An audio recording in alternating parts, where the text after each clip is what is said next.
In the dusty year of 1878, deep in the lawless heart of Texas, there stood a saloon that locals whispered about but dared not enter after dark, a place where laughter mixed with danger, where whiskey flowed like water, and where secrets were served with every glass.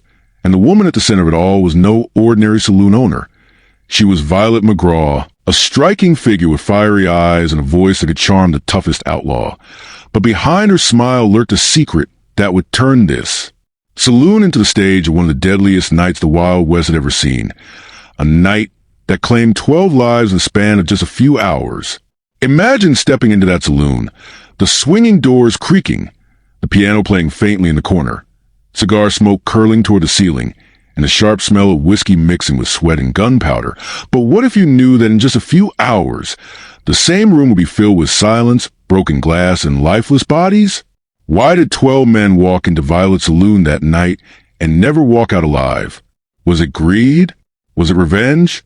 Or something far more sinister?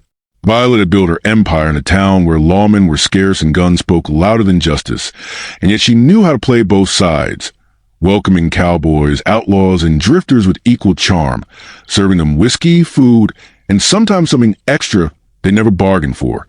And on that fateful night in 1878, she promised a special game, a private gathering upstairs, where fortunes would be won and lost. But what no one realized was that the stakes that night were far greater than gold or cards. The stakes were life itself. Some say she laced the whiskey with poison. Others claim she led the men into a deadly trap. And still others believe a shootout erupted after a drunken card game turned violent. But if it was just a card game gone wrong, then why did every single man die while Violet herself emerged unscathed? Can coincidence explain 12 corpses in one place at the same time? Or was this carefully orchestrated by a woman who was tired of being underestimated in a man's world? Think about it. How could Saloon, known for its lively nights, suddenly turn into a graveyard without a single witness who survived to tell the tale? Local papers at the time reported conflicting stories. Some described bottles smashed over heads. Others claimed the men dropped dead all at once, clutching their throats as though choking on air. And still others swore they heard unholy laughter echoing from Violet's upstairs room. Was Violet simply a cold-blooded killer? Or was she a survivor who struck before she was struck down? What do you think drives a person to commit such an act? Fear, greed, vengeance, or pure thrill?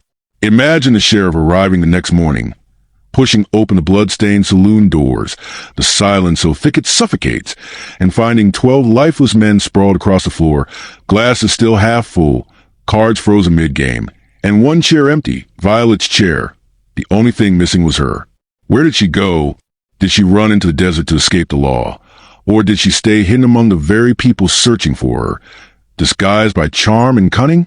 Some legends claim she disappeared that very night, vanishing like a ghost into wilderness, while others insist she bribed her way out of town and lived the rest of her life under a new name, always one step ahead of the truth.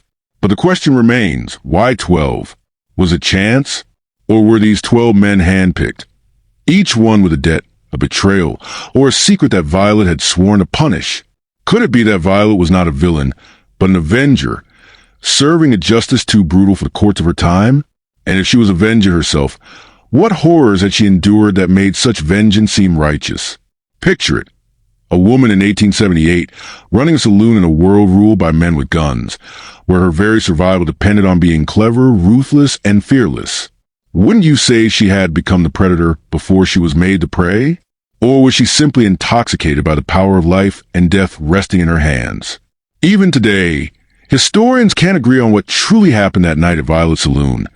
Some dismiss it as exaggerated folklore, while others swear the town records, burial certificates, and faded newspaper clippings confirm that 12 men indeed died in a single night within those walls. And if the evidence is there, why has Violet's name never been written into the official record of American crime history? Is it because society could not accept the idea of a woman orchestrating something so ruthless? Or because the truth was buried to protect powerful names who were present that night? Ask yourself, what scares you more, the idea that 12 men died because of one woman's calculated plan, or the possibility that something darker, something unexplainable, unfolded in that saloon, something no sheriff or judge could ever put into words? Some ghost hunters even claim the saloon, long since abandoned, still carries the energy of that night, reporting flickering lights, phantom footsteps, and the sound of glasses clinking in an empty barroom. Would you dare step inside knowing what happened there, knowing the floor you stand on once drank the blood of 12 men? Or would you walk away, never wanted to know if Violet's spirit still lingers, laughing at those who dare enter? In the end, Violet McGraw's story is less about death and more about power, secrecy, and survival in a time when a woman's choices were chains around her neck, unless she broke them herself, no matter the cost. So, I'll ask you, what do you believe? Was Violet McGraw the Wild West deadliest saloon owner, or was she a misunderstood woman who struck back against a world that pushed her too far? Drop your thoughts in the comments below. Share your theory, because every perspective adds some mystery. And if you want to uncover more dark histories, forgotten crimes, and untold legends of past, make sure you like this video, subscribe to the channel, and hit that bell icon so you never miss the next story that was never meant to be told.